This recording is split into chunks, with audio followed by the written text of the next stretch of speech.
Welcome to Sweet Life Beat Life. We hope this video helps. In this video, I will explain how to add parts to Fritzing. Fritzing is a fantastic tool for electronic design, and knowing how to manage its component library is key.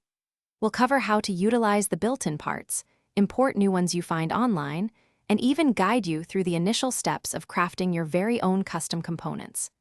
This will ensure you always have the right pieces for your circuit designs, making your projects much smoother and more efficient.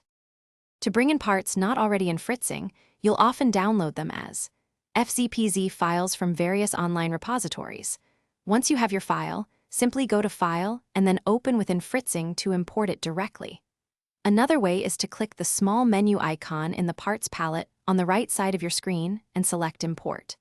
After importing, it's crucial to save your mine bin to ensure these new parts are available every time you open Fritzing. When a specific part isn't available, Fritzing allows you to create your own. Start by dragging a generic component, such as a basic integrated circuit, from the core parts library onto your workspace. Then, right-click on this generic part and select Edit, New Parts Editor. This opens a dedicated editor where you can customize its appearance and functionality. You'll define how the part looks in the breadboard, schematic, and PCB views, and adjust its properties across 6 main sections. Creating custom parts often involves designing specific graphics for each of the 3 views: breadboard, schematic, and PCB.